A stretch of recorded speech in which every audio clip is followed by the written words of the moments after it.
여러분 안녕하세요. 저는 벨기에에서 온 환경 사랑하는 줄리안 퀸타트라고 합니다. 반갑습니다. 먼저. 자, 여러분 혹시 오늘 식사 맛있게 하셨나요? 네. 혹시나 불만 있으시면 저한테 하셔야 되는 게 사실 더 맛있었죠.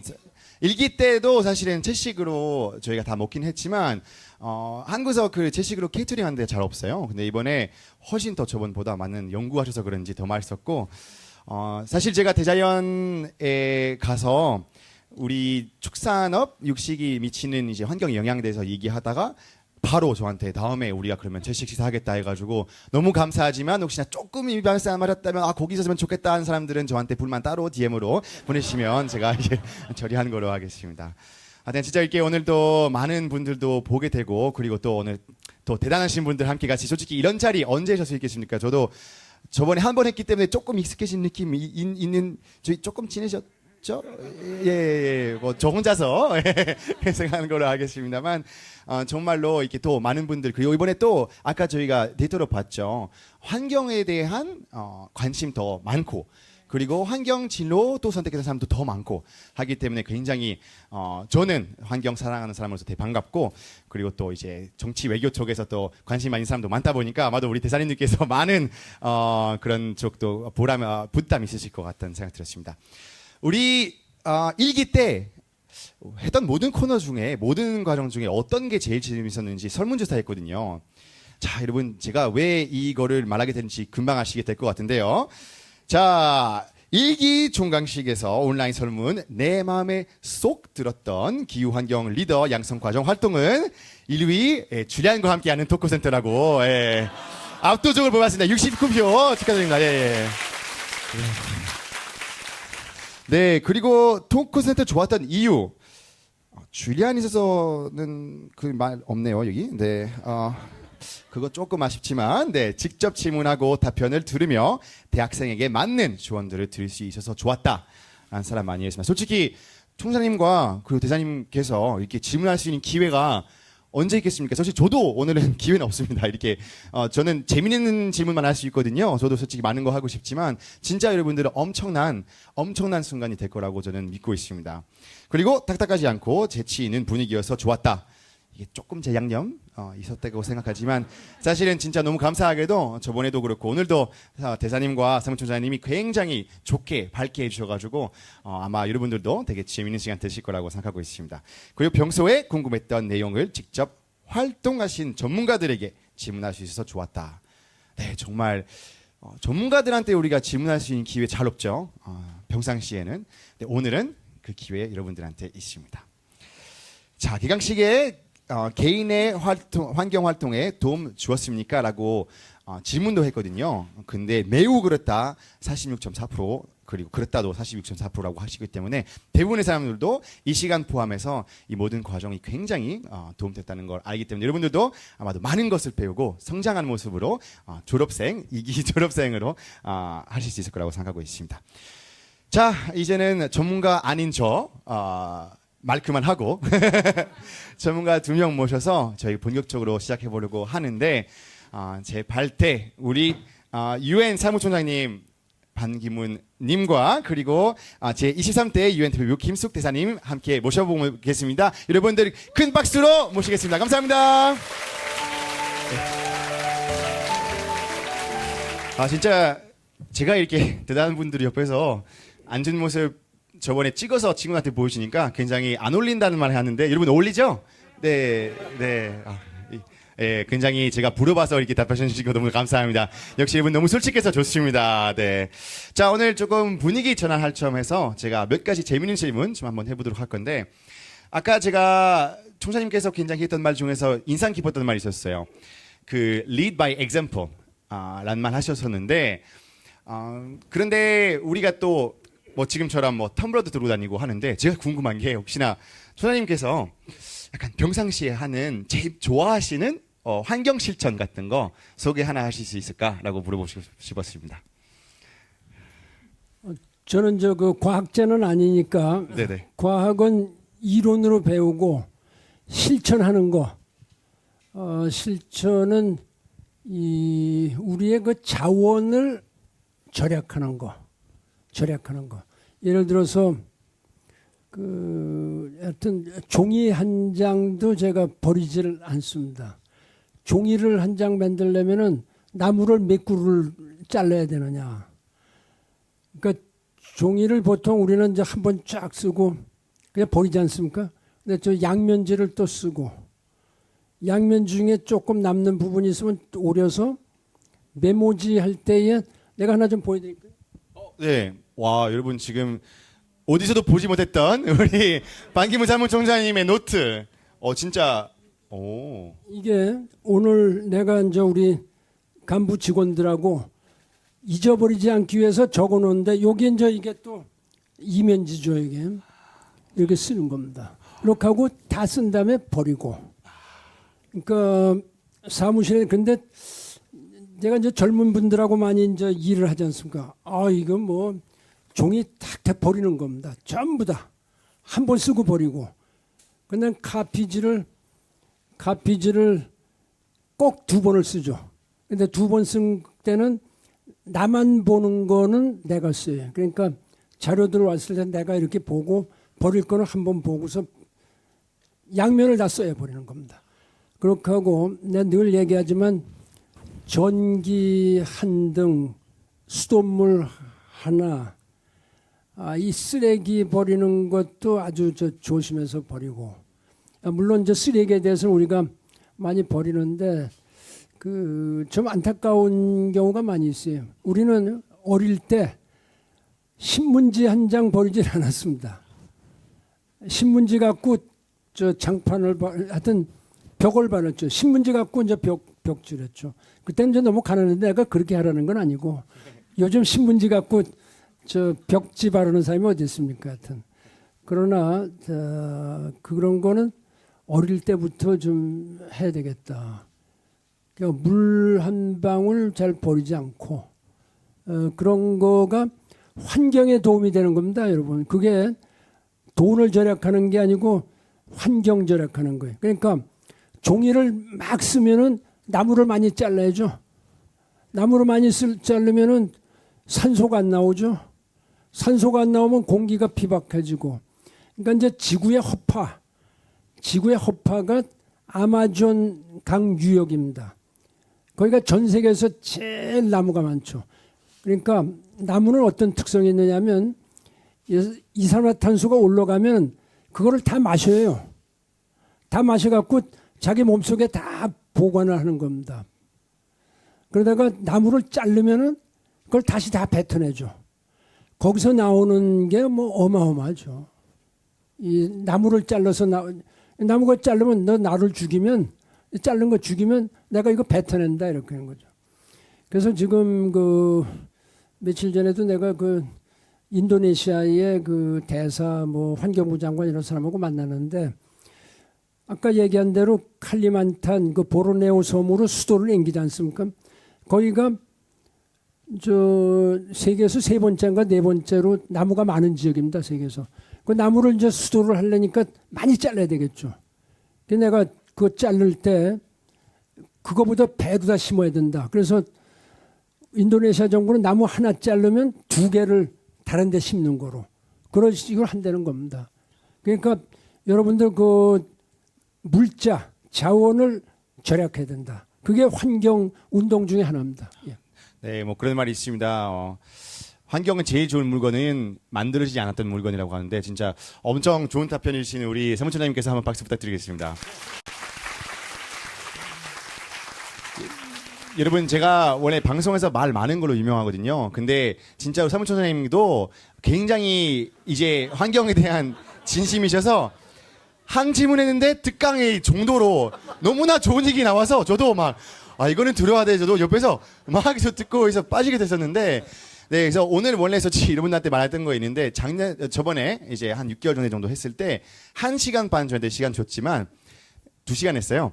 그래서 오늘 그냥 아싸리 2시간 주자 해가지고 그렇다고 우리는 이제 2시간 반은 안 하는 걸로 이제 저 약속하면 좋을 것 같은데 네, 하여튼 오늘은 정말로 이렇게 질문 원래 4개 준비했지만 네 많이 못할 것 같은 생각하신다. 네, 정말로 아까 저도 특강 때 느꼈는데 그냥 사람이 어디서 보고 읽는 것과 진짜 온몸으로 생각하는 거 말할 때랑 그 진심 진실성 다르잖아요. 근데 정말 사무총장님의 진실성이 진짜로 울려 나오는 것 같습니다.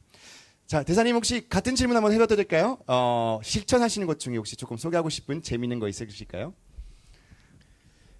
재밌는 건 뭐 저 총장님이 지금 다 말씀을 드렸고 그리고 제가 또 좀 길게 얘기했다가는 또 아닙니다. 한마디 들을 것 예. 같아요. 제가 언제 그랬습니까? 아니요. 네. 편하게. 아까 아침에 들은 얘기 중에서 제일 좋은 게 솔선수범, lead by example이라고 그러지 않습니까? 그게 중요합니다. 그 지금 환경의 중요성 뭐 이런 걸 하는데 암만 말로다가 해봐야 내 스스로가 남들한테 표본이 되도록 일하지 않으면 안 되는 거거든요. 그래서 lead by example, 솔선수범해라 그러는데 lead by example의 반대가 되는 건 뭐겠어요? 영어로 lead from behind입니다. 옛날에 오바마 대통령 때 자꾸 저 중동에서 일어나는 일에 그 미국이 뒤로 빠지고 뭘 저 솔선수범으로다 나가지 않고 국제적인 그 지도적인 역할을 하면서 그러니까는 왜 미국이 나서지 않느냐라고 그랬더니 오바마 대통령이 우리는 lead from behind다 그랬어요. 그건 말 장난을 한 거거든요. 의사 선생님한테 누가 갔어요. 그래서 건강이 안 좋다라고 그랬더니 의사 선생님이 당신 이러다간 금세 죽겠다고. 뭐 어떻게 합니까? 그랬더니 담배 피지도 말고 술도 마시지도 말고 그러라고 그러는 거예요. 그러니까 저 환자가 있다가 아니 의사 선생님은 술 먹고 담배 피고 당하면서 왜 나한테 하지 말라고 그럽니까? 그러니까는 의사가 있다가 do as I say, not as I do. 내가 하는 대로 하지 말고 내가 말하는 대로 하라는 건데 lead from behind라든지 또는 말과 행동이 다르다든지 그래서는 안 되지 않겠느냐. 전 여기 있는 분들은 오늘 아침에 메시지를 받고 줄리안이 그 멋있는 얘기라고 그래서 그 lead by example이라고 하는 거 그거 다시 도용을 해서 그냥 한 말씀 하는 거죠. 그러니까 이만하면 됐습니까? 너무 좋습니다. 감사합니다. 또 재밌게 잘 답변해 주셔서 감사합니다, 대사님. 자, 그러면 본격적으로 행사 한번 시작해 볼 건데요. 저희 코너 총 3가지 준비되어 있습니다. 하나는 반기문 답이라는 코너가 재치 있게 이름 지어가지고 저희가 질문할 수 있는 타임 드릴 거고요. 그리고 오늘은 아마 많은 분들 기대하는, 특히 발표자들 기대하는 시간, 미래세대의 제안 코너도 있습니다. 직접 여러분들 생각하는 그런 환경을 위한 제안을 이제 우리 리더들에게 할 수 있는 시간 되도록 할 거고요. 그리고 계속해서 조금 분위기 계속 업되기 위해서 바로 다음 코너를 소개해 볼 건데 우리 반 퀴즈로 넘어가 보도록 하겠습니다. 자, 문제를 맞추신 분들을 위해서 선물 준비되어 있으니까 많이 기대해 주시고요. 자, 이거 속도전입니다.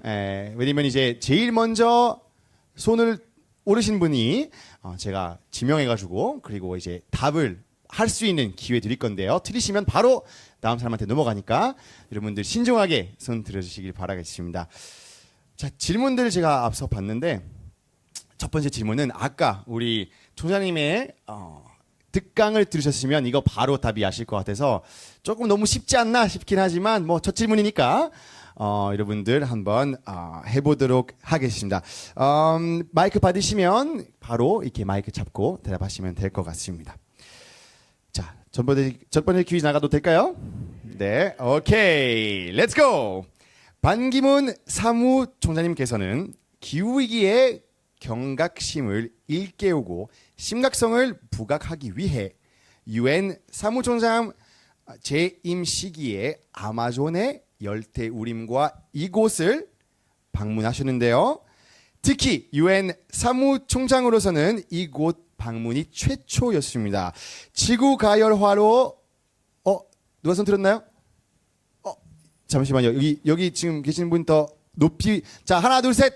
바로 뒤에 우리 베이지색 입으신 분 제일 높게 들었어요.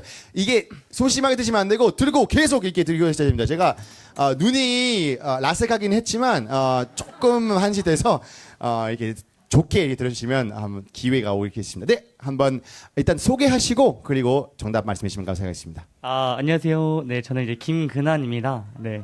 네, 혹시 어떤 학교에서 동양미래대학교에 재학 중인 김근한이라고 합니다. 어떤 전공하시는지까지 말씀해 네, 주시면. 기계세계공학과 재학 중에 있습니다. 아, 오, 감사합니다. 네. 자, 정답은 남극입니다. 네, 여러분들 뒤에서 하시는 거 보니까 정답 맞았습니다. 예, 축하드려요. 네네네. 자, 선물 받는 사람들은 앞으로 올 수 있는 영광이 있습니다. 하지만은 오셔서 그 마지막 질문 끝날 때까지 설 수 있는 기회를 얻으셨습니다. 예, 축하드립니다. 앞으로 여기 오셔가지고 기다리시면 저희 질문 다 끝나고 나서 한꺼번에 뽑도록 하겠습니다. 감사합니다. 네. 자, 네, 이렇게 하시면 됩니다, 여러분. 어렵지 않죠? 네, 자, 그러면 다음 질문 나갈 건데요. 이번에는 우리 김숙 대사님에 관련된 질문입니다. 자, 만 퀴즈 2. 김숙 대사님께서 대한민국의 UN 핵심 기구인 이것 진출을 추진하시고 15년 만에 이사국으로 재진출시키는 쾌거를 이루셨는데요. 국제 평화와 안전 유지에 대한 1차적 책임을 짓는 UN의 실질적인 핵심 기관인 이 기구의 명칭은 무엇일까요? 오, 많은 분들 빠르게 손 드셨는데 오른쪽 계신 분 제일 빠르셨죠? 맞죠? 예, 우리 심사위원께서도 인정하신 게 바로 우리 오른쪽 계신 학생께서 제일 빨리 하셨다고 하셨습니다. 자, 아까처럼 소개하시고 어떤 학교 오셨는지, 그 어떤 과 지금 공부하시고 계시는지 설명한 후에 답변을 해주시면 되겠습니다. 저는 수원대학교 환경에너지공학과 전공하고 있는 구지연입니다. 정답을 알고 계실까요? 안전보장이사회? 자, 이거는 그러면 제가 한번 대사님께서 물어보겠습니다. 대사님, 정확한 명칭일까요? 정확하고 틀림없습니다. 틀림없습니까? 축하드립니다. 네. 대사님 이것도 영어로 또 이름 다르죠? 네. Security Council, UNSC라고 그럽니다. United Nations Security Council. 네. 와, 나이스 영어 발음입니다, 대사님. 자, 여러분 이제 두 번째 문제까지 나갔고 이제 기다릴 시간 많지 않습니다. 괜찮으시죠? 저기. 예. 예, 좋습니다. 자, 세 번째 질문. 네. 김근환 씨 예, 맞습니다. 학생 있잖아요. 예, 예. 저 이름이 언뜻 보니까 뿌리까지 환경 전문가라는 뜻으로. 그러네요. 그냥 이름 자체가 그냥 환경할 수밖에 없는 지금 기계공학과 쪽 계신 것 같은데 예, 얼른 전환하시길 부탁드리겠습니다. 자, 세 번째 문제 나가겠습니다. 만 퀴즈 3.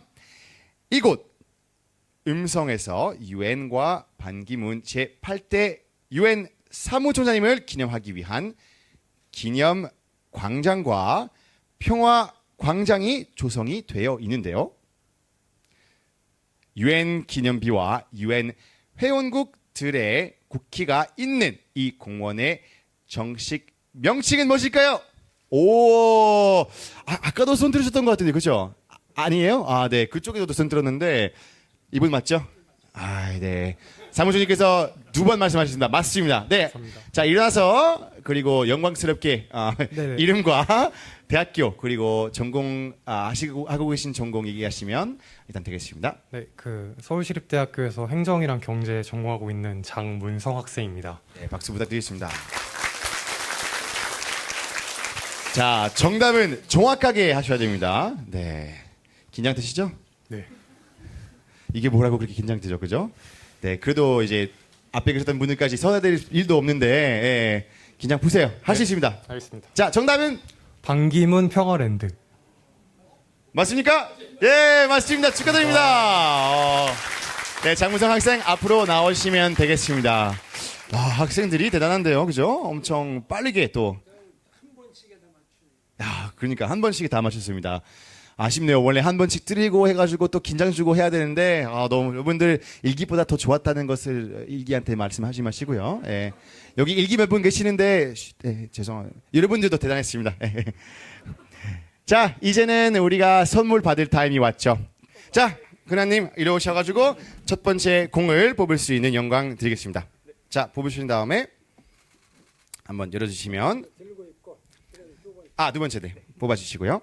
긴장. 바로 이렇게 고민 없이 하늘 딱 이렇게 집으시네요. 네. 그리고 선택권 없으니까 집는 걸로. 네. 자, 그러면 우리 제일 먼저 뽑았던 그라님 안에 있는 거 주시면 제가 한번 선물을 같이 함께 해서 공개하도록 하겠습니다. 직접 한번 읽어보시는 거 어떠실까요? 네, 알겠습니다. 네. 우리 그라님의 에너지가 좋아가지고 기계공학과 아까 죄송합니다. 예, 네, 네. 열렸습니다. 예. 네, 네, 네. 자, 과연 어떤 선물 받을지 여러분 전혀 지금 감이 안 잡히죠? 예, 저도 저번에는 받았던 거 아는데 이번에 다른다고 해가지고 전혀 감이 안 잡고 있습니다. 자, 네, 한번 열어보겠습니다. 열어보고. 네. 한국인의 소울푸드 마늘. 실례겠지만 조금 더 해맑은 표정으로 할 수 있을까요? 한국인의 소울푸드 마늘. 예. 자, 마늘 직접 드리겠습니다. 자, 조장님 직접 주시는 걸로 해서 함께 사진 찍을 수 있는 영광 드리겠습니다. 네, 여러분 박수 부탁드리겠습니다. 네. 자, 선물 받은 소감 너무 좋으시죠? 너무 좋습니다. 네, 감사합니다. 앉으시죠. 조장님 감사합니다. 자, 두 번째 한꺼번에 이렇게 또 잘 열으십니다. 네. 네, 읽어보시죠. 친환경 무농약 브로콜리. 너무 좋죠? 예. 자, 앞으로 오셔서 직접 우리 조장님께서 이 브로콜리 인형을 받을 수 있는 영광을 맛있게 생겼죠? 자, 여러분 박수 한번 주세요. 진짜. 여러분 너무 부럽죠? 네. 네? 자, 마지막 선물 어떤 거 있을 것 같으세요, 여러분? 마지막 선물 과연, 자. 대파, 당근, 양파. 예, 다양한 채소 많이 나오는데 아마도 채소 아닐까 싶긴 한데, 자, 마지막 선물 한번 열어보도록 하겠습니다. 과연? 아차 하셨는데요. 네. 음성 청결 고추 축제 고추. 굉장히 기뻐하는 느낌을 받으셨죠, 여러분? 네. 세상에 이런 좋은 선물 처음이시죠? 네. 자, 앞으로 나오셔서 사무총장님께서 직접 이렇게 비타민 풍부한 우리 음성의 고추를 받을 수 있는 영광 드리겠습니다. 진짜. 네, 감사합니다. 하여튼 세 분께서 다시 한번 박수 드리면서 저희가 보내드리도록 하겠습니다. 자, 이제는 드디어 조금 장난스럽지 않는 진짜 여러분들에게 이미 깊게 오랫동안 기억 속에 남을 시간 한번 가져보도록 하겠습니다. 이제는 우리 바로 반기문답 시간 가져보도록 할 건데요.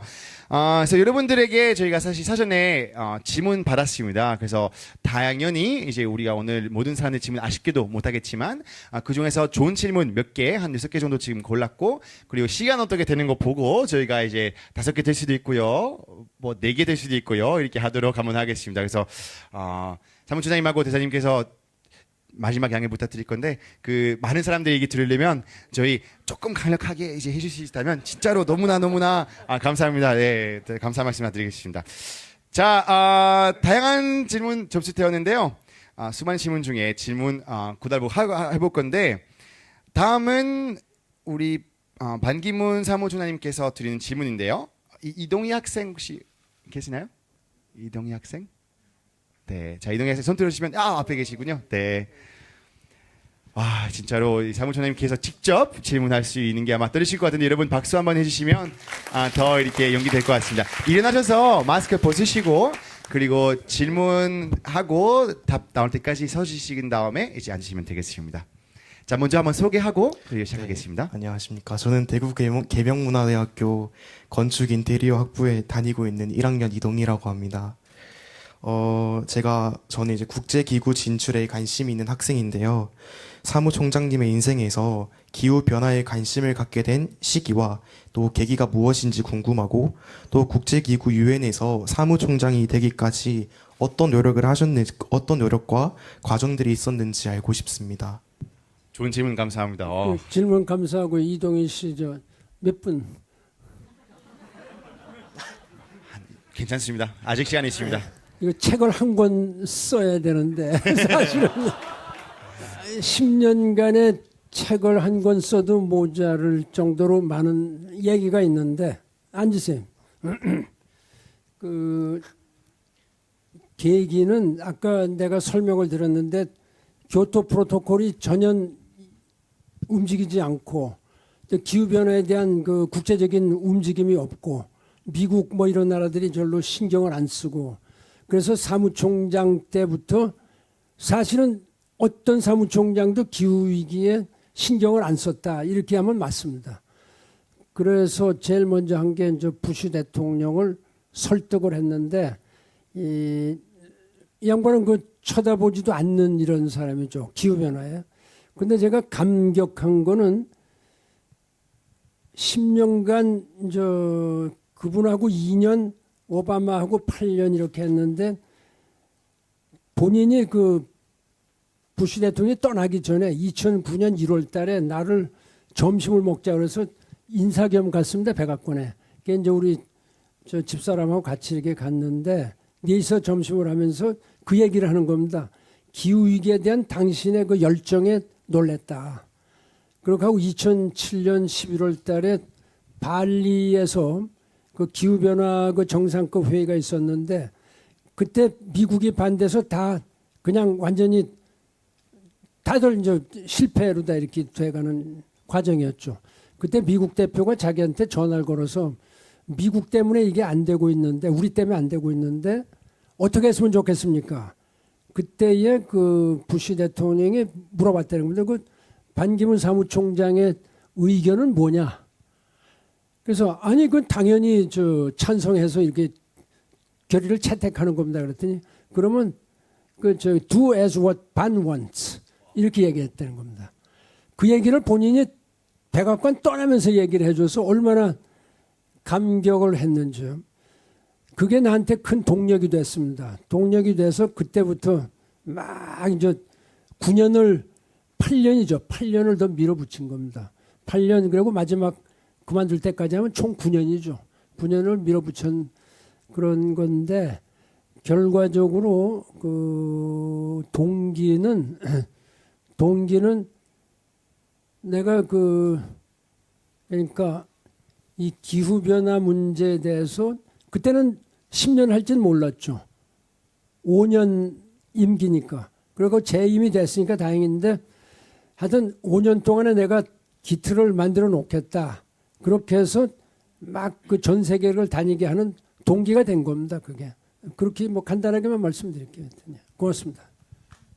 박수 한번 부탁드리겠습니다. 너무 간단하죠? 너무 간단해가지고, 예, 제가 너무 말 많이 했고요. 죄송합니다. 네.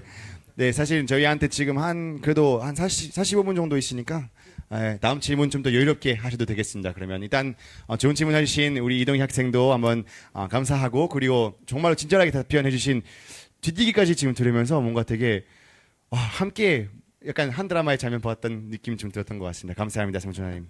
자, 다음 질문 그럼 한번 넘어가고 있습니다. 다음 질문은 우리 김숙 대사님께서 하는 질문인데요. 죄송합니다. 질문 대답하셔야죠. 네. 이렇게 또 한국말을 제가 잘 하고 있는지 테스트에 딱 이게 또 이야기 잘 받으셨네요. 네. 자, 정성원 학생님 혹시 계실까요? 앞에 계세요? 마이크 한번 전달해주시면 감사하겠습니다. 네, 안녕하세요. 저는 중앙대학교 에너지시스템공학부에 재학 중인 정성원이라고 합니다. 질문 바로 드리겠습니다. 네. 네, 김숙 대사님께서는 유엔 주재 한국 대표부 대사로 일하신 것으로 알고 있습니다. 사실 대학생 입장으로서는 쉽게 만날 수 없는 분야이기 때문에 좀 생소한 부분도 있는데요. 유엔 주재 한국 대표부 대사의 역할은 무엇이고 대사님께서는 어떤 부분에 중점을 두고 활동하셨는지 기억이 남는 사례가 있다면 말씀 부탁드리겠습니다. 감사합니다. UN 시스템과 관련해서 여러 개가 있습니다. 아까 그 UN 안전보장이사회도 얘기를 했습니다만 UN에는 그 UN 헌장이 그 얘기하고 있는 조직이 6개가 있어요. UN 총회, 안전보장이사회, 경제사회이사회, 신탁통치이사회, 그리고 저 국제사법재판소, 그리고 사무국, 이렇게 6개가 있습니다. 근데 이제 우리가 흔히 얘기할 적에 보면은 유엔 사무총장님이 일하는 유엔 사무국, 유엔 사무국 직원이 한 4만 명 정도 되는 거죠. 네.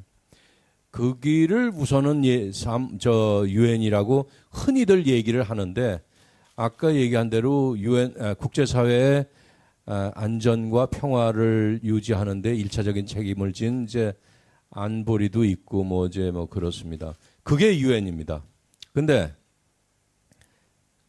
대한민국 유엔 대사는 뭐냐 하면은 대한민국을 대표해서 유엔에 가서 활동을 하는 우리 외교관 또는 외교공관을 우리 유엔 대표부라고 그러고, 유엔 대표부의 장이 이제 대사로 있고, 대사 밑에 이제 차석 대사들이 2사람 있고, 여기 우리 김봉현 대사도 계십니다만, 호주 대사를 마지막으로 했습니다만, 그 전에 유엔 대표부 차석 대사도 이제 역임을 하시고 그랬는데, 우리가 대표부의 직제를 보면은 유엔의 그 직제를 다 맡아서 하는 겁니다.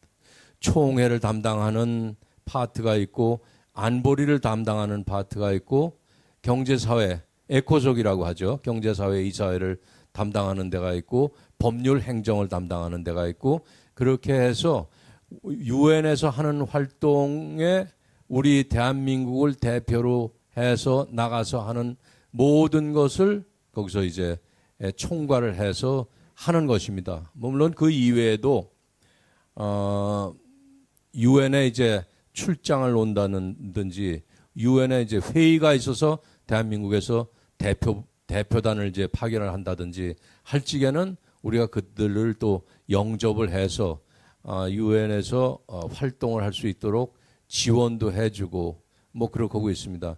저는 2011년에서 13년까지 2년 2개월을 활동을 하는데, 제가 지금 말씀드린 이러한 그 일반적인 활동 중에과 함께 제 재임 시에 가장 중요하게 여겼던 것은 우리 한국 출신 사무총장님을 대한민국 대표부의 입장에서 지원하는 일이 또 중요한 일들로 있었습니다.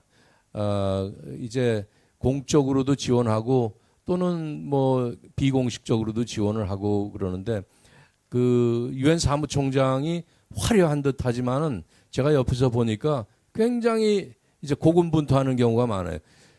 유엔 사무총장 수준이라고 할 것 같으면은 전용기가 있어야 하는데 전용기가 없습니다.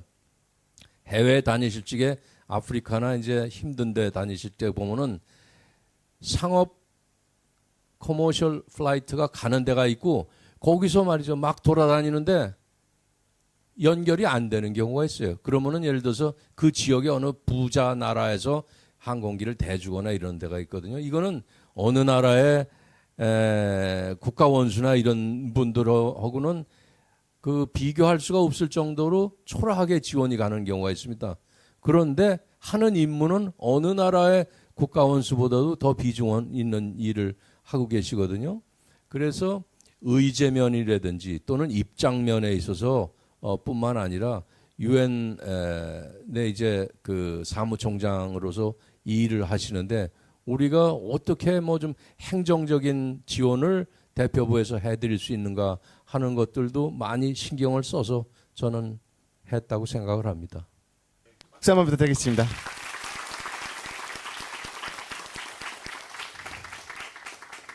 이게 또 저를 생각해서 너무 짧게 하다 보니까 다음에 길게 해달라고 부탁해야 되겠네요. 네, 진짜로 오늘은 그래도 감사하게도 우리 30분 더 길게 할 수 있기 때문에 죄송합니다. 압박 너무 많이 강하셨는데 편하게 답변하셔도 될 것 같습니다. 자, 다음 질문 넘어가도록 할 건데, 우리 반기문 사무총장님에게 질문해 볼 건데요. 정민지 학생 혹시 어디 계실까요? 네, 저기 앞에 계시는데 마이크 좀 전달해 주시면 감사하겠습니다. 마스크 벗고 소개하고 그리고 질문해 주시면 감사하겠습니다. 저는 광주여자대학교 유아교육과에 재학 중인 정민지라고 합니다. 반기문 사무총장님께서 평화와 인권을 위해서 최근 전쟁으로 큰 피해를 입은 우크라이나에 직접 방문하셔서 전쟁의 참혹함을 확인하고 오셨다고 들었습니다. 현장에서 느끼셨던 전쟁의 실태는 어떠했으며 또 러시아의 침공에 대해서 국제사회가 어떤 방향으로 대응해야 하는지에 대해 알고 싶습니다. 그 우크라이나가 8월 16일 날 우크라이나를 갔습니다. 우리나라에서 이제 두 사람이 갔다 온 것 같아요. 이준석 전 저 대표하고 국민의힘 대표가 이제 그 국민의힘을 대표해서 갔는지 한국 정부를 대표가 하여튼 갔다 왔어요.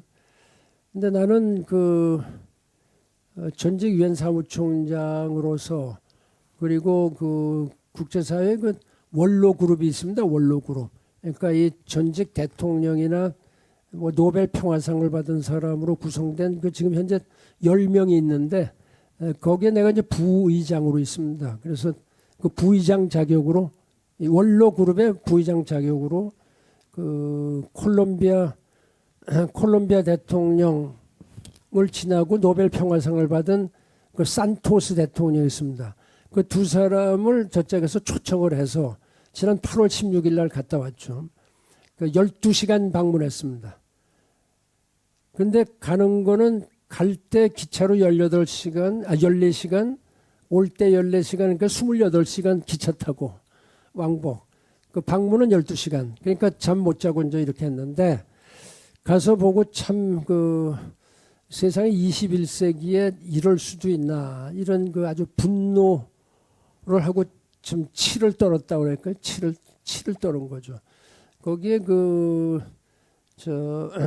부차라는 동네가 있어요. 부차. 그 다음에 이르핀 이 두 군데를 직접 가서 내가 눈으로 보고 러시아가 탱크와 군대를 몰고 막 시작하자마자 전쟁 개시 2월 24일 날 개시하자마자 한 2월 하순쯤에서 거기 들어와서 그 부차의 사람들을 우리가 확인한 것만 그 사람들이 확인한 450명을 그냥 하루 사이에 그냥 죽여버린 겁니다. 완전히. 내가 사진을 보니까요. 근데 그렇게 하는 과정에도 그걸 찍은 시민들이 있습니다. 그냥 뭐 자전거 타고 가는 시민이든지 뭐 장난 삼아서 그냥 막 죽인 거죠. 그러니까 몰아놓고 죽이고. 그러니까 임시 매장하고 이제 도망을 가버린 겁니다. 그렇게 하고 이르핀이라는 데 가보니까 거기는 하여튼 아파트에 대고 탱크에서 그냥 막 잠자는 무작정 포격을 한 거죠. 그래서 많은 사람들이 죽었는데 그걸 보고서 참 사람이 이렇게 참 잔악할 수가 있느냐. 21세기에 이런 식으로 잔악하게 무고한 시민들을 죽일 수 있느냐. 참 치를 떨고 거기서 내가 또 한 번 얘기를 했죠. 정의는 언젠가 돌아온다. 언젠가 정의는 승리한다. 이걸 그렇게 하고 이 푸틴 대통령에 대한 그 형사적인 책임을 물어야 된다라고 이렇게 공개적으로 얘기를 한 겁니다. 이게 우리나라 언론에도 조금 크게는 안 났는데 외신들에는 크게 났습니다. 뉴욕 타임스나 이런 데는 거기에 대해서 좀 하고 또 그때 하나 걱정은 많은 세계의 나라들이 이러한 사태에 대해서 걱정만 하지 연대감을 표시하지 않는다. 솔리다리티를 표시하지 않는다. 거기에 대해서 내가 이거는 정의롭지 못하다. 지금 아프리카의 54나라 한마디도 안 했습니다. 라틴 아메리카 한마디도 안 하고 아시아에서 일본하고 한국이 몇 마디 하고 우리는 원조도 했죠. 살상 무기는 아니지만 일반 비살상 군사 물품하고 여러 가지를 지원을 했습니다. 한 1억 불 이상 이렇게 지원을 했죠. 그래서 내가 그 얘기를 한 겁니다. 이렇게 부정이 injustice, yet silence, 그 다음에 neutrality, 침묵을 하든지 중립을 지키는 것은 이건 정의롭지 못하다. 이런 점을 내가 현장에서 얘기를 했습니다. 그러니까 neutrality is not an option. 이거는 그러니까 그 아주 유명하신 한국에는 잘 안 알려졌는데 데스몬드 투투라는 그 추기경이 계십니다. 남아프리카에 돌아가셨고 얼마 전에 노벨 평화상을 받았습니다. 그분이 뭐냐면 부정의스러운 행위를 보면서 침묵을 지키는 것은 침략자의 편에 서는 것과 마찬가지다. 이렇게 얘기를 했어요. 그 얼마나 참 지당한 말씀이고 그 맞는 말씀이냐. 그래서 내가 그거를 코트를 해서 리피트를 하는 겁니다. If you keep silence in the face of injustice, you are joining the side of oppressor. 이런 얘기를 한 겁니다. 그래서 우리도 역지사지라는 말이 있죠. 역지사지. 남의 입장에서 봤을 때 내가 그런 상황에 있었을 때 어떻게 되느냐. 역지사지. 그러니까 예를 들어서 한국이 북한한테 1950년에 6.25 남침을 당했는데 그때의 유엔의 16개국이 목숨을 걸고 우리나라 와서 도와줬지 않습니까? 거기에 5나라는 의료 장비를 도와줬잖아요. 그 21나라입니다. 그때 몇 나라쯤 됐는지 하여튼 55개국 정도 이 중에서 21나라가 왔으니까 거의 40%의 국가들이 한국에 와서 도와주고 피를 흘린 겁니다. 3만 한 6천 명 정도가 죽었죠. 그때 당시에. 미군만 해도. 미군이 3만 6천 명이 죽었습니다. 여기. 어마어마하게 죽은 겁니다. 그런 그 상황에 만약에 한국의 그때 당시에 세계가 침묵을 지켰다면 여러분은 여기 있을 수가 없다. 대한민국은 있을 수가 없다. 이런 거를 갖다가 여러분들이 잘 생각해야 된다. 그래서 앞으로 인권, 정의, justice 이런 문제에 대해서는 여러분들이 목소리를 올려야 된다. 우리 국민들은 그런 걸 많이 보였습니다. 자유당 정부 때에 불법 선거에 항의를 했고 4.19 때에 많은 대학생들이 생명을 잃어가면서 반민주적인 행태에 대해서 정부에 앞쪽에 섰고 뭐 그 이후에도 많은 그 민주화 운동들이 있었죠. 그 이후에. 그러나 대표적으로 그런 거 여러 가지 있으니까 이런 걸 우리가 역사에서 배워야 된다. 그런 얘기가 있습니다. 역사로부터 배우지 못하는 민족은 장래가 없다. 미래가 없다. 이런 얘기입니다. 네, 감사합니다. 박수 한번 부탁드리겠습니다.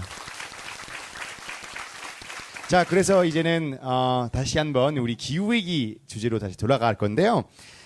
다음 질문은 이제 IPCC 기후 변화 대응에 관련된 질문입니다.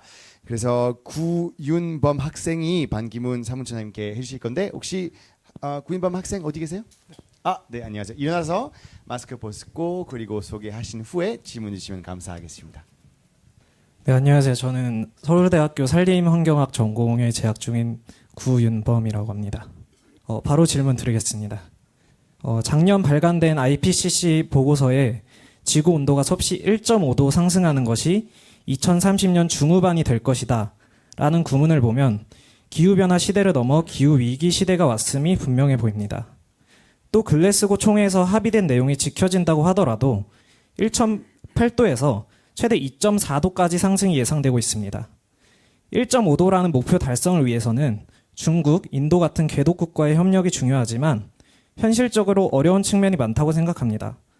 따라서 국제사회에서 1.5도 억제에 주안을 두는 것이 아니라 이제는 실제로 1.8도가 상승했을 때의 시나리오를 가정하고 그 대응책을 중심으로 논의해야 하는 시점이 아닌가 싶습니다. 이에 대해 어떤 생각을 가지고 계신지 여쭙고 싶습니다. 아주 정확하고 좋은 그 질문을 이렇게 하셨는데 이것도 또 답하면 길어지는데 사정은 다 아는 겁니다. 상황이 이제 아직 국제사회가 잘 못하고 있다.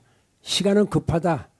네트 제로 2050을 해야 된다. 이런 건 다 아는 거죠. 그러면 어떻게 하면 이걸 막을 수 있느냐 이제 이런 걸 중심으로 좀 얘기를 하죠. 그 지금 저 질문하면서 뭐 인도, 중국 뭐 이런 얘기도 이렇게 했는데 뭐 큰 책임은 아주 큰 책임은 선진국에 있습니다. 사실은 선진국에 있죠. 중국이나 인도 이런 데 한 거는 빠른 산업화를 늦게 따라오면서 그 나쁜 연료들을 쓰면서 이제 막 뿌려댄 거죠. 그러나 이제 여기에 근본적인 책임은 선진국에 있다. 이게 이제 사실은 인도, 중국 뭐 다 개도국에서 주장하는 겁니다. 제가 거기에 동조하는 건 아니지만은 그래도 연원적으로 역사적으로 보면 그렇다. 그렇다고 해서 그러면 우리는 뭐 선진국에만 책임을 주고 후진국은 가만히 있어도 되냐? 그건 또 아니다. 그러니까 다 책임이 있다. 그 중에 더 책임 있는 거는 선진국이다. 대한민국도 거기서 예외가 될 수 없다. 이렇게 이제 이해하면 됩니다. 그 중에 이제 OECD 국가들, OECD 37나라인 거예요. 그 나라들이 1850년부터 시작해서 소위 그 산업혁명, 인더스트리얼 레보루션이라는 이러한 그 큰 문명사적인 그 전환기에 어마어마한 석탄, 그러니까 포슬 퓨얼을 쓴 겁니다. 거기에 휘발유, 석유가 발견이 되면서 더 이제 이게 가속이 됐죠. 그러니까 석탄, 휘발유, 가솔린, 거기에 이제 가스 뭐 이렇게 쭉 나. 이런 것들이 이제 그 지구를 완전히 이제 막 엉망으로 만들어버린 겁니다. 환경을. 거기에 이제 후발주자로 나온 막 이 중국이다 뭐 이런 한국 이런 데가 막 저 했죠. 그래서 그러나 지금 이거는 누가 잘못하고 누가 잘하고 이런 거를 하기에는 너무 늦었다. 그 지금 얘기한 대로 잘못하면 2.4도까지 간다. 2.4도 가면 무슨 일이 벌어지느냐? sea level 해면에 저희가 최소 60cm로부터 3m까지 오른다는 그 과학적인 보고가 있습니다. 3m는 거의 어마어마한 겁니다. 그러니까 60cm만 봐도 어마어마한 거다. 이거는 지구의 멸망이다. 이런 거죠. 그러면 대부분 지도상으로 볼 때에 해면과 면한 나라들이 많지 않습니까? 전부 다 전 세계가. 그 나라들은 전부 다 범람되는 겁니다. 뉴욕, 상해, 뭐 무슨 저 런던은 뭐 섬이고 아까 말한 작은 섬나라들은 다 없어지는 겁니다. 다 이제 수몰되는 거죠. 그 내가 아까 얘기 키리바시도 얘기했는데 거기에 나이 많은 사람들 얘기 들어보면 그 지평선으로 섬들이 이렇게 보이지 않습니까? 그런 게 어떤 날 싹 없어진다는 겁니다. 그 물속으로 들어가 버린 겁니다. 그런 섬들. 그 무인도죠, 전부 다. 그런 게. 거긴 뭐 몇천 개 섬이 뭐 몇천 개도 없죠. 몇만 개가 섬이 있는데 그런 섬들이 전부 다 없어지는 거죠. 그러니까 인류의 멸망이 온다. 그러니까 너나 할 것 없다. 그 중에도 책임은 선진국이 져야 된다라는 거는 국제사회에서 알려진 얘기입니다. 그래서 2009년 그 덴마크에서 그 정상회의가 있었을 때에 그때에 뭐 막 그 후진국들 막 이런 사람들이 울고불고 사정을 하고 그래서 그때 그 미국, 일본, 그 다음에 유로피안 유니언 거기는 영국까지 다 포함되는 겁니다. 그러니까 유로피안 유니언 전체하고 미국하고 일본하고 그러면 좋다. 매년 그 2009년부터 2010년부터 시작해서 2020년까지 10년 동안에 1,000억 달러를 모으고 2021년부터 매년 1,000억 달러를 후진국에게 지원하겠다라고 발표를 했습니다. 지금 2022년이니까 벌써 3년이 지나갔죠. 1년, 2년이 지나갔고 2000년까지 결과적으로 800억 달러만 모으고 입 딱 씻은 겁니다. 아직까지 아무것도 안 하고 있어요. 근데 그 돈을 관장하는 기구는 이미 유엔에서 세웠습니다. 내가 사무총장 때 송도에 있죠. 송도에 그 GCF라고요. 글로벌 클라이밋 펀드.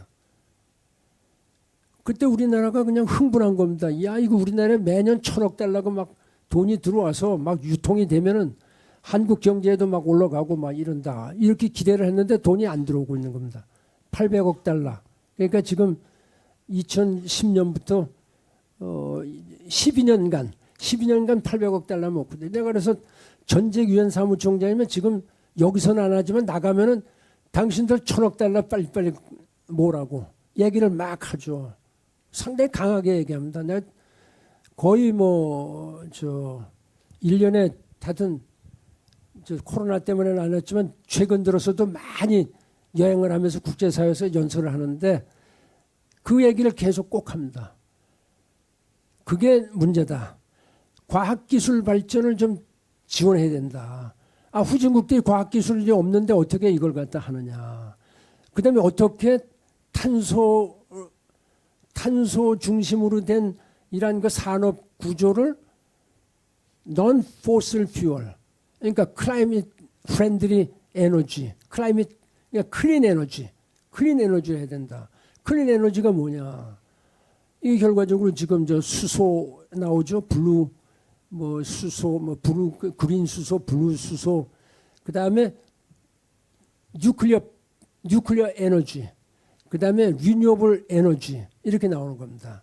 그거를 갖다가 전부 다 써서 그야말로 클린 에너지만 써야 된다. 그런데 지금 기술은 거기 못 따라가는 겁니다. 우리나라도 못 따라가죠. 우리나라도 못 따라가고.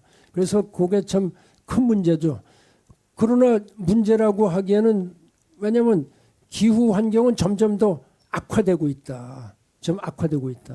그래서 좀 기다릴 시간이 없다. 그래 하여튼 대한민국 정부가 2050년까지 카본 뉴트럴리티를 발표를 했고 문재인 정부 때 2030년까지는 그 단계로서 40%를 하겠다고 문재인 대통령이 발표를 하고 떠난 겁니다. 그것까지는 전 잘했다 보는 거죠. 이거는 좀 윤석열 정부에서 인계를 해서 사실은 더 해야 되는데 맨 처음에 발을 좀 잘못 들여놓은 것 같다. 네, 그겁니다. 왜냐하면 문재인 정부 들어와서 이 뉴클리어, 그러니까 이 뉴클리어 파워 에너지를 완전히 이걸 갖다 탈원전한다. 우리말로 탈원전하고 리뉴어블 에너지로 전환한다. 근데 그거는 난 순서가 잘못됐다. 리뉴어블 에너지 필요합니다. 그러나 리뉴어블 에너지가 아주 좋은 힘을 발휘할 수 있는 나라가 있고 대한민국은 그렇지 않다. 대한민국은 지금 여러분 알지만 우리가 96,000 평방킬로미터인데 그중에 70%가 산이에요. 산 전부 다. 우리는 산이 많습니다. 그러면 20몇 %의 국토를 가지고 도로를 만들고 집을 짓고 정부 청사들 짓고 모든 시설을 만들어야 되죠. 거기에 어떻게 리뉴어블 에너지 태양광을 갖다가 할 수 있느냐. 그다음에 우리나라는 또 바람이 많지 않은 나라다. 그러니까 윈드 파워, 솔라 파워 이런 것이 아주 부정확하죠. 정기적으로 이렇게 바람이 불질 않고 그렇게 하고 산을 깎아야 산의 나무를 베어야 거기다 태양광을 만든. 이거는 산사태를 초래하고 지금 신문에 많이 나죠. 이게 문제가 많다. 더군다나 이 탄소중립위원회에서 전 정부에서 잘못한 게 내가 그거는 공개적으로 비판을 했습니다. 전직 유엔 사무총장으로서 이거는 말이 안 된다. 탈원전 이것도 비판을 하고 그건 이거 정부와 무관한 겁니다. 보수 정부, 진보 정부 무관한 거예요. 이건 과학이고 자연이다. 자연과 과학을 다 거슬러서 하는 건 말이 안 된다. 그리고 숫자적으로 보면은 전 정부에서 지금 바꿨지만은 전 정부에서 태양광 리뉴어블 에너지를 70%로 올리고 지금 현재 7%입니다. 6몇 %인데 우리가 이거를 막 몇 년 사이에 70%까지 올리고 29%인 그 원전을 7%로 내리고 그러니까 완전히 거꾸로 일을 한 겁니다, 지금. 그러니까 이게 국민들이 분노할 수밖에 없다. 다행히 새로운 탄소 중립위원회가 서서 이게 지금 수정이 돼가는 이런 과정이죠. 수정이 돼가는 과정. 근데 여러분들 그래서 내가 여러분들이 목소리를 내라 이런 게 그겁니다. 가만히 있지만 말고 이거는 뭔가 잘못되다. 여러분 여기 공대 출신들도 많고 뭐 이공계 출신 많지 않습니까? 그게 다 정책적으로 하는 걸, 그러니까 정치적으로 하는 건 안 된다. 정책을 정치적으로 하는 거는 뭐 다른 여러 가지 제도가 있습니다. 그러나 과학과 자연은 정책을 정치적으로 해서는 안 되고 과학적으로 또 자연에 맞게 그거 해야 된다. 그게 내 주장입니다. 예, 이상 마칩니다. 네, 박수 부탁드리겠습니다. 이상혁 학생 혹시 어디 계실까요? 뒤에 계세요? 질문 부탁드리겠습니다. 네, 안녕하세요. 저는 한국외국어대학교 전자물리학과에 재학 중인 이상혁입니다. 저는 국제기구에 관심이 많은데요. 국제기구를 꿈꾸는 학생들에게 대사님께서 추천해주고 싶으신 유엔기구가 있는지와 그 이유가 궁금합니다.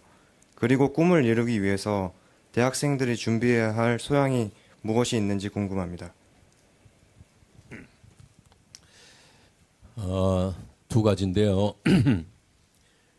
그 국제기구 어떤 데를 좀 진출을 하면 좋겠느냐 하고 그리고 이제 그런데 진출하기 위해서는 어떤 자질이 필요하느냐라는 얘기인데 UN 아까 말씀드렸지 않습니까? 우선 이제 UN이 가장 큰 국제기구죠. 보편성을 가진 국제기구고 그리고 각 정부 간 기구들도 있습니다. 정부 간 뭐 많게는 뭐 한 160개국이 그 회원국이 돼 있는 정부 간 기구도 있고 예를 들어서 UAE에는 이레나라고 있어요. 재생에너지 기구 같은 데가 그런 데고 우리나라의 GGGI 지금 반기문 총장님이 거기 CEO 겸 프레지던트로 계신 글로벌 그린 그로스 인스티튜트 GGGI 이것도 지금 한 40여 개국 되는 국가 정부가 참여를 해서 세운 이제 국제 기구고 그렇습니다. 그러니까는 국제 기구는 내가 어떠한 데 분야를 관심이 있느냐에 따라서 정해야지 국제 기구 중에서 좋은 국제 기구 그렇지 못한 국제 기구는 없습니다. 여러분이 만약에 식량 같은 데 관심이 있다. 세계 식량. 그럼 WFP라는 그런 국제 기구가 있고 여러분이 또 지금 41%가 환경 관련 있지 않습니까? 그러면은 제가 지금 말씀드린 이레나라든지 GGGI라든지 또 아까 여기 화란어과도 계시다고 그랬어요? 누구예요? 네덜란드 어과. 맞아요. 네덜란드어과 한 분 있어가지고 놀랐습니다. 예. 그 네덜란드에 지난번에 저 반기문 총장님도 다녀오셨습니다만 거기에 GCA라고 있어요. Global Center for Adaptation이라고. 우리 지금 탄소 중립을 위해서는 크게 두 가지인데 mitigation과 adaptation이 있지 않습니까? 예, 탄소 저감하는 게 있고 적응하는 게 있고 근데 이 적응 사이드의 센터가 이게 국제기관인데 거기 또 이제 위원장님으로 계신단 말이다. 여기저기 하여튼 위원장님 많이 하고 계시는데 그게 네덜란드에 있어요.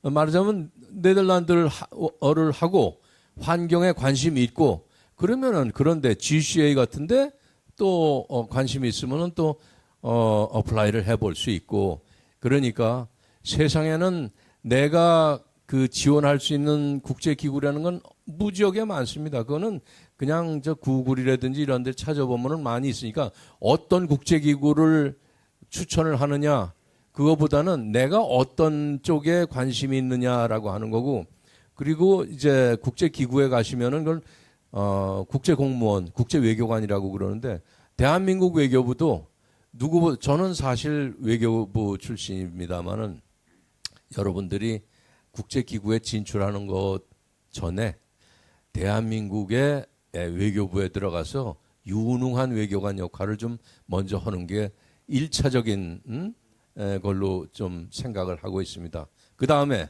과연 그러면 이런 국제기구나 외교관 국제 공무원이 되려면은 어떤 자질을 가지고 있느냐? 그 우리 흔히 얘기하듯이 기본적인 자기 자질로서는 그 세계 시민이라는 정신을 좀 함양할 필요가 있겠고, 두 번째, 그런데 들어가려면 우선 실질적으로 무슨 시험을 봐야 되지 않습니까? 외교부 들어가려고 그러더라도 외교관 시험을 보는 거고, 국제기구 들어가려고 그러더라도 자기 그 스펙이라든지 뭐 이런 걸 보면서 시험인데, 단순하게 우리가 지금 생각하는 과목적인 측면에서 이게 조금 차원이 낮은 얘기입니다만은 과목으로다가 얘기를 한다면 예를 들어서 영어 같은 외국어, 그리고 제2외국어 같은 것들을 하면 더 좋겠고, 그리고 요즘에 있는 국제법이라든지 국제정치라든지 외교사라든지 이런 것들에 대한 그런 지식이 기본적으로 좀 필요하겠다. 그리고 자기가 원하는 조직의 전공에 맞춘 지식들도 좀 필요하지 않겠는가 하는데, 아까 그 세계 시민 정신이라고 하는 건 가장 밑바탕에 깔려져 있는 건데, 그것과 제가 또 하나 추천해드리고 싶은 것은 인문학적 교양이라고 저는 생각을 하고 있습니다. 여기에는 환경 전공도 있고, 또 기계, 아까 상품 받으신 기계공학 전공도 있고, 어학 전공도 있고, 철학 전공도 있고, 다 있습니다. 요즘에 뭐 인문학 하면은 인문학해서 미안해 뭐 하는 그 죄송합니다 하는 그런 식의 얘기도 있습니다만, 인간의 가장 기본적인 거는 내가 무슨 어디에 취직을 하든 간에 가장 기본적인 것이 인문학적인 소양입니다. 우리 대한민국 사람들은 해외에 나가서 활동하거나 할 적에 약간 좀 뭐라 그럴까 좀 적나라하게 표현을 하면 좀 꿀리는 측면이 없지 않습니다. 우선 영어나 외국어에 있어서 그렇게 서양 사람들만큼 그렇게 플루언트하지 못하단 말입니다. 그리고 지금 세계 정치는 서양이 주도를 하고 있거든요. 미국, 유럽 이런 데가 주도를 하고 있기 때문에 서양 중심의 문화, 서양 중심의 역사, 서양 중심의 철학 이런 거예요. 우리보다 그 사람들이 훨씬 더 그런 면에 있어서는 낫습니다. 그러니까 우리는 그런 거에 대해서 그 사람들보다 더 열심히 일을 해야 할 텐데, 그 중에서도 근본 소양이라고 하는 인문학적 소양이 필요하다. 한마디만 더 붙인다면은 외교관에 대해서 얘기를 하면서 여러 가지 조크 같은 것들이 있습니다. 네. 외교관은 그 정부가 공식적으로 허용한 거짓말장이다라는 얘기가 있어요. 외교관이 뭡니까? 외교관이라는 거는 그 대한민국을 대표해서 외국에 나가서 대한민국을 대표하고, 그리고 대한민국의 국익을 함양하려고 노력하는 그런 일을 하는 겁니다. 그런데 이 외교관이 예컨대 제임스 본드면은 뭐 라이선스 투 킬이라고 그러는데, 그럼 외교관은 라이선스 투 라입니까? 그 사람이 해외에 나가서 거짓말 한다라고 하면은 그 사람은 어느 나라 다른 외교관들이 상대를 안 해줘요. 더군다나 선진국이나 민주주의를 지향하는 나라로서는 그 자국 외교관이 바깥에 나가서 성실하게 자국의 입장을 대변하는 건 좋지만은 무리하게 금세 이제 들통날 거짓말하는 거는 그건 용납이 안 됩니다. 다만 어떤 나라는 독재주의적이고 비민주적인 나라에 있어서는 강요를 하죠. 자기네 나라 외교관들한테 어디 나가서 좀 거짓말을 하라라고 그러는 나라가 몇몇 나라가 있습니다. 그것에 가장 중요한 국제사회에 이미 그 이루어진 규칙이나 규범 이런 것들을 하나같이 좀 위배하고 있습니다. 유엔 헌장에 따르면은 유엔 그 회원국들은 유엔 헌장을 성실하게 준수할 의무가 있거든요. 그 유엔 헌장에 따라서 유엔 안보리에 결의문도 있고 그런데 그 유엔 결의 중에서 북한과 가장 관련돼 있는 것이 북한 핵 아니겠어요? 핵 실험하지 말고 핵 개발하지 말고 장거리 미사일 쏘지 말고 그러는 건데 하나하나 그렇게 위배를 하고 있단 말입니다. 저것도 지금 잘 보면은 유엔 회원국 자격이 없어요. 여태까지 그렇다고 그래서 유엔 회원국 자격을 박탈한 그런 사례는 없고 유엔 회원국 자격을 서스펜드 할 수 있는 그런 규정들도 있긴 있습니다만 그런 나라들에서 태어나서 그런 나라들의 외교관이 되는 사람들은 참으로 불행합니다. 그러나 외교관은 일반적으로 성실하게 자기 인격을 둬야 해서 나라를 대표를 해야 하는데 그때 필요한 게 중요한 것이 인문학적인 소양이다라는 말씀을 드렸습니다. 좀 길었죠? 아닙니다. 네네네. 너무 감사합니다. 진짜로 성실하게 답변해주신 김자태 사장님께서 박수 한번 부탁드리겠습니다. 마지막 학생은 우리 반기문 사무처장님에게 질문하려고 하는데 서예린 학생 혹시 앞에 계시네요. 네. 네, 마이크 갖다 주시면 감사하겠습니다. 네, 안녕하세요. 저는 중앙대학교 교육학과에 다니는 서예린이라고 합니다. 저는 탄소 중립과 관련한 질문을 드리고 싶은데요. 2020년도에 국가가 발표한 2050 탄소 중립 추진 전략을 살펴보면 주로 이제 국가적인 계획이 수립되어 있어서 일반 시민분들이 보기에는 자신이 할 수 있는 일이 없다고 많이 느껴져서 뭔가 탄소 중립을 위한 실천을 하기가 조금은 어려워 보이는데 따라서 시민들의 좀 인식을 제고하고 이를 실천으로 이어지게 하기 위해서는 어떻게 하면 좋을지에 대한 답변을 좀 듣고 싶습니다. 이 탄소 중립을 하려면은 하여튼 우선은 이게 꼭 정부가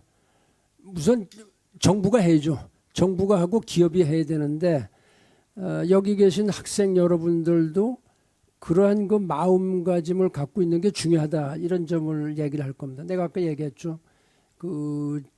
이 전기 이거 탄소로 나오는 겁니다. 거의 뭐 원자력 발전소에 나오는 것도 있지만은 전부 다 석탄 발전소 이 LNG 이런 데 나오는 거고 그다음에 뭐 하여튼 우리가 쓰는 모든 용품이 다 탄소 연료 이런 데를 통해서 공장에서 나오는 거니까 여러분들도 그런 마음을 가지고 내가 어떻게 하면 조금이라도 덜 탄소를 배출을 하는데 기여하지 않느냐라는 것이 중요하다. 그런 마음가짐을 가져야 돼요.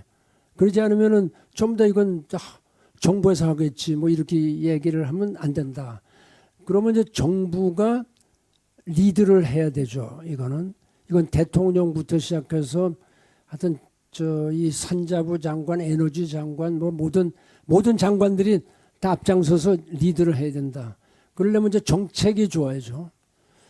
그래서 탄소중립위원회를 문재인 정부 때 만들었다가 거기에 대한 뭐 많은 저항들이 일어난 겁니다.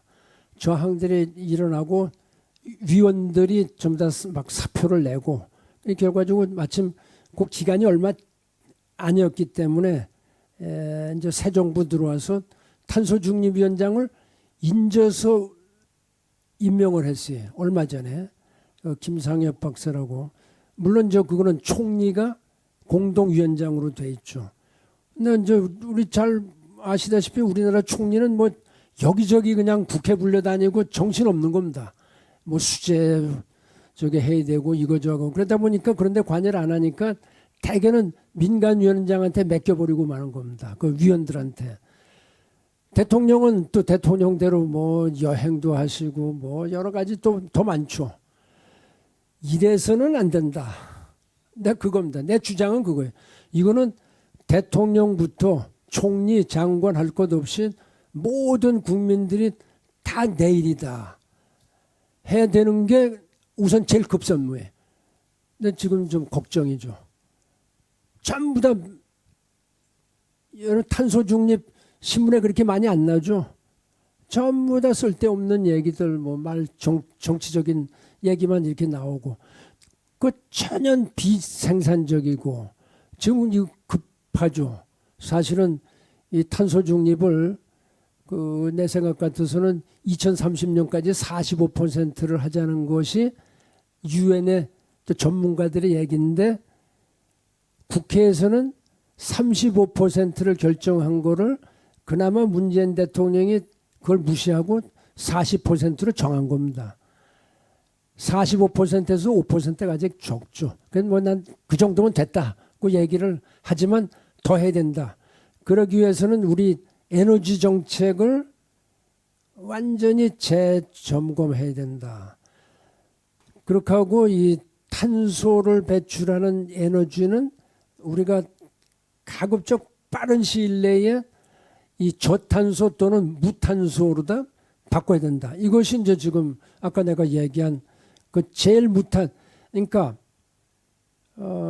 이 전력을 1kg 뭐 1kW 하는 데에 원전은 10g, 그러니까 원전에서 나오는 거는 10g의 이 그 CO2가 나오는 겁니다. 그다음에 리뉴어블 에너지는 55g. 그것도 한 5배 차이가 나요, 사실은. 원전하고 재생에너지하고도. 그러나 그것은 클린 에너지다. 클린 에너지 것까지. 그거를 중심으로 해서 우리가 해야 되니까 이제 지금 모든 제도를 바꿔야죠. 아까 내가 얘기했죠. 포스코가 지금 이 석탄으로 쓰는 걸 전부 다 그 수소 환원 제철을 수소로 환원해서 만든다. 그 수소 기술은 또 이 호주나 뭐 이런 데서 또 아마 수입을 해야 될 겁니다. 아직 우리가 없으니까. 그다음에 아까 얘기한 현대, 그다음에 이 SK다, 삼성 뭐 이런 데서 전부 다 지금 그 RE100이라는 그 리뉴어블 에너지 100%에 동참을 하고 있습니다.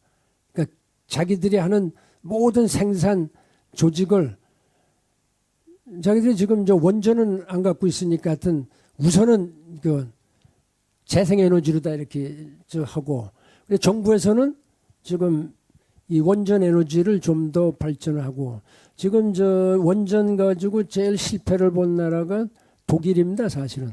독일. 그 앙겔라 메르켈 총리 있을 때 그 잘못해 갖고서 그때 그 일본의 그 후쿠시마 원전 뭐 사고 났다고 그랬었을 때 원전을 다 그냥 100% 취소를 해버리고 러시아의 가스로 다 전부 다 받아들인 겁니다. 지금 많은 고생을 하고 있죠. 아마 독일 사람들 지금 뭐 상당히 애를 많이 먹을 겁니다. 불란서가 원전을 70% 이상 씁니다. 거기는 아주 처음부터. 그렇게 하고 지금 저 중국이 2050년까지 원전을 150기를 짓겠다고 발표를 했습니다. 150기. 전 세계에 439개뿐이 없는데 전 세계에.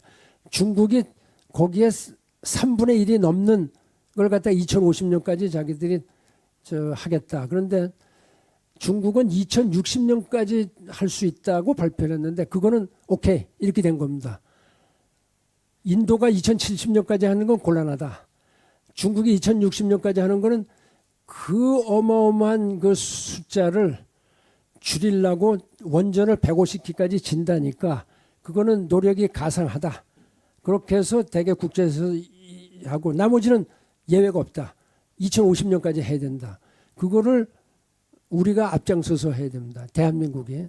그러니까 그걸 아까 내가 그냥 얘기한 게 빈말로 한 게 아니라 여러분들한테 다 몫이 돌아온다. 이거 안 하면 그 모든 그 몫은 여러분들이 책임을 지는 겁니다. 그때쯤 되면 벌써 2050년 되면 50대죠? 50대. 50대 되면 여기 장관, 뭐 대통령 되는 사람도 있고 도지사, 뭐 국회의원, 뭐 회사 사장들, 뭐 아마 여러분들이 중출 겁니다, 지금. 근데 그때 가서 여러분들이 2050년까지 네트 제로가 안 돼 갖고서 허덕거리는 꼴을 모습을 보고 싶지 않다, 내가. 그래서 지금 우리가 할 수 있는 데까지는 2050년까지 계속 밀어붙이고 여러분들이 이걸 잘 해나가야 되는데 그 사이에 30년도 여러분들이 이제 주권을 행사할 수 있죠. 이 선택권을 행사할 수 있는 거죠.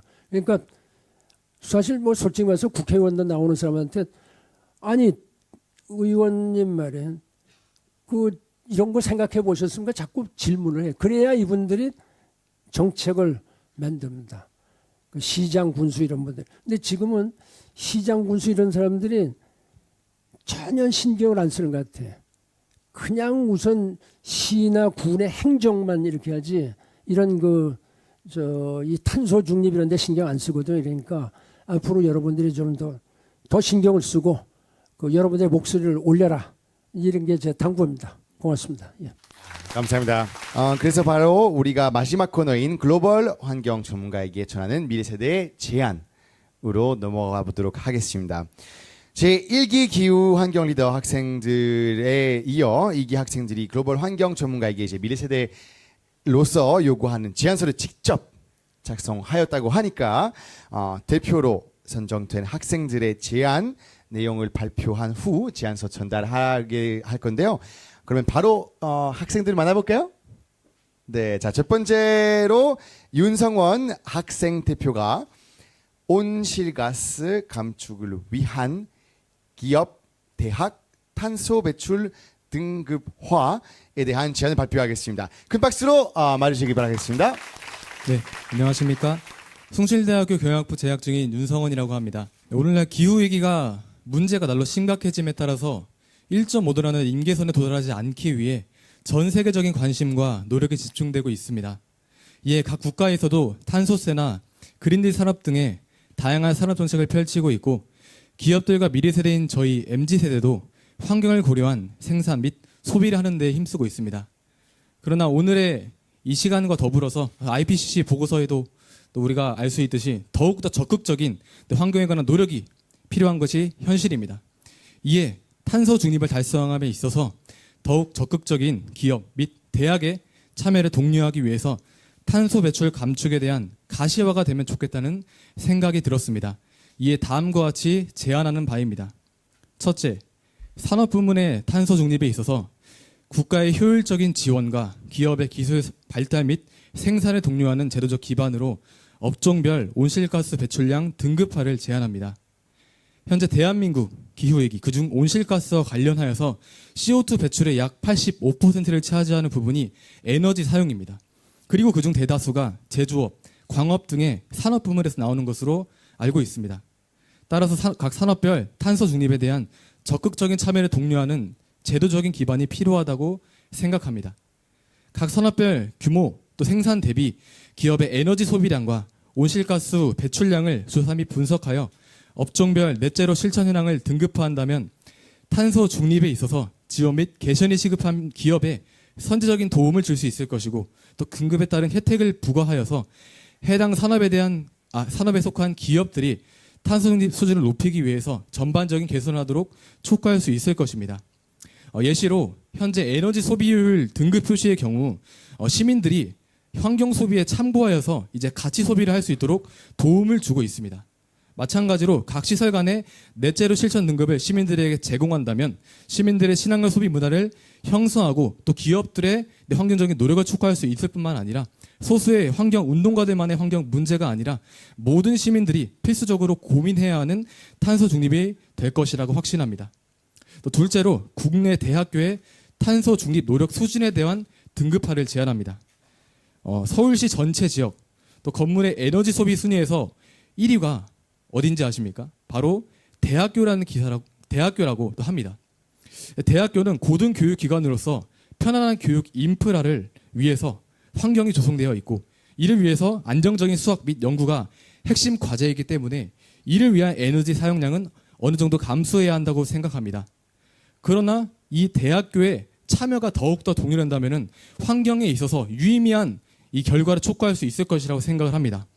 이에 단순한 에너지 사용량뿐만 아니라 대학의 환경 및 에너지 분야 연구, 기술 개발, 또 세미나 개최 등의 전반적인 탄소 중립과 관련된 활동들을 수렴하여서 대학별 탄소 중립 실천 수준을 등급화하면 할 것을 제안합니다.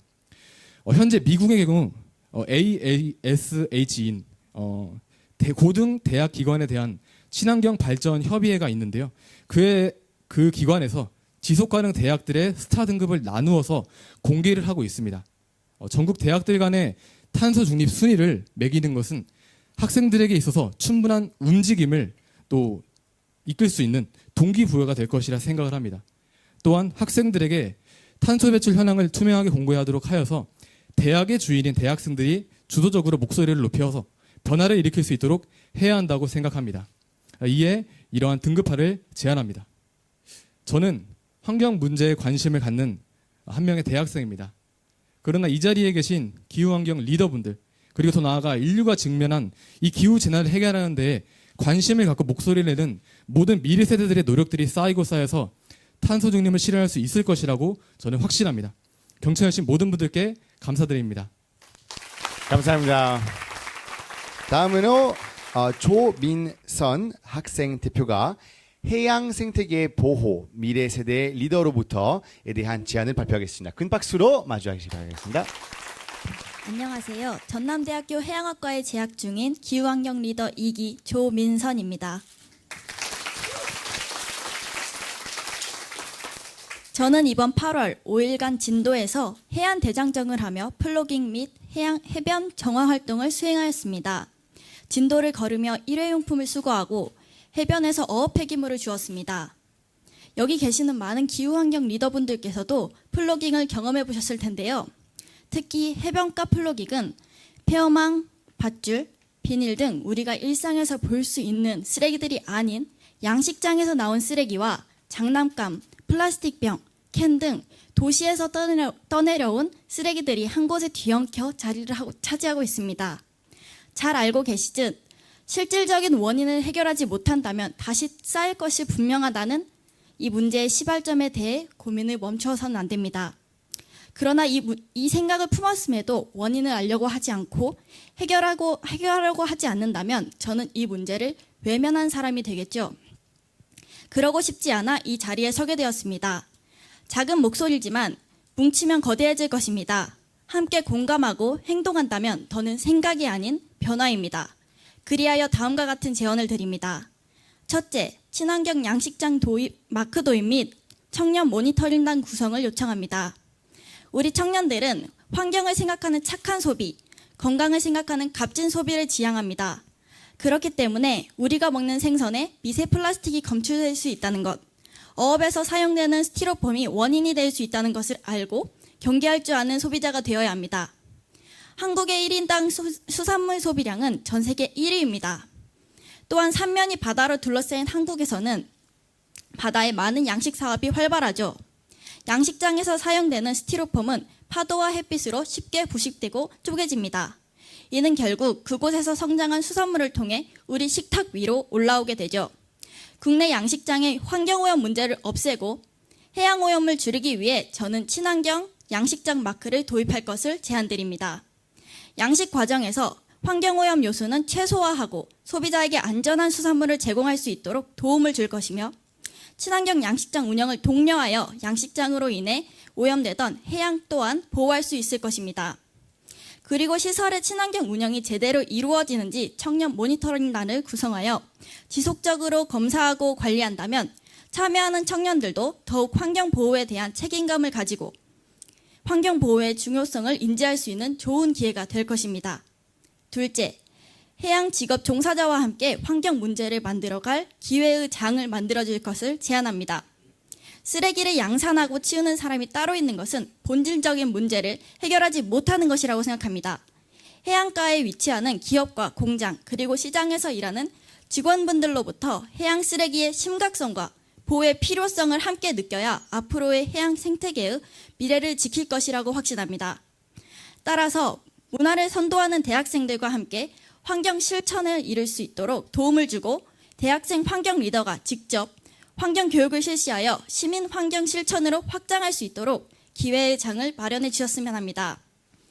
한 청년이 외치는 목소리는 작고 힘이 없을지 몰라도 여기 계시는 100명의 리더분들과 함께라면 어쩌면 달라질 미래를 꿈꿔봅니다. 우리 함께 지구에서 살아갈 것이잖아요. 더 나은 삶을 위해 이 환경 한번 지켜나가 봅시다. 더 이상은 외면받지 않아야 할 기후위기 상황에 우리가 있어 다행입니다. 이상 발표를 마칩니다. 감사합니다. 정우진 학생 대표가 지속 가능한 환경 문제 해결을 위하여 에 대한 제안을 발표하겠습니다. 큰 박수로 마주해 주시기 바라겠습니다. 안녕하세요. 저는 국민대학교 건설시스템공학부에 재학 중인 정우진입니다. 그동안 우리는 환경 문제에 대해 애써 외면하려고만 책임을 회피하려고만 했습니다. 하지만 더 이상 무심하니 기후위기의 해결책이 될 수는 없습니다. 구체적인 해결 방안과 행동력이 필요합니다. 그리고 그 행동의 시작은 미래를 위협받고 있는 청년 세대가 직접 이끌어 나가야 합니다. 청년 세대가 적극적인 관심과 주체적인 움직임을 보여준다면 기존의 기성세대와 앞으로의 미래세대 모두가 변하기 시작할 것입니다. 그래서 오늘 이 자리에 함께 모인 미래세대를 대표하여 청년 세대에게 큰 힘이 되어줄 환경 전문가에게 다음과 같이 제안합니다. 첫째, 현재 대두되고 있는 ESG 경영을 잘 실행하고 있는 기업 및 경영인과 청년들이 만날 수 있는 자리를 마련해 주시길 바랍니다. ESG 경영에서 강조하는 지속 가능성이란 현재 세대의 필요를 충족시키기 위하여 미래 세대가 사용할 자원을 낭비하지 않는 것입니다. 따라서 ESG 경영은 우리의 미래를 지키기 위해서 반드시 실행되고 실천해야 할 과제입니다. 이 자리에는 미래의 기업인과 경영인을 꿈꾸는 앞으로 세계를 이끌어갈 리더분들이 많이 있습니다. 지속 가능한 미래를 설계하기 위해 현재 ESG 경영을 실현하고 있는 앞선 리더들과 만나 ESG 경영의 방향성과 방도를 제시해 주신다면 미래의 글로벌 환경 리더들에게 좋은 내비게이션이 될 것입니다. 둘째, 환경 문제에 대한 인사이트를 제공하고 적극적으로 토론할 수 있는 환경 리더 컨퍼런스를 개최해 주시기 바랍니다. 기후위기의 심각성을 알리고 세상을 변화시켜야 한다는 우리의 마음다짐은 분명하고 확실합니다. 하지만 어디서부터 어떻게 해야 할지 주체적인 활동 경험이 부족한 청년들은 우왕좌왕하기 십상입니다.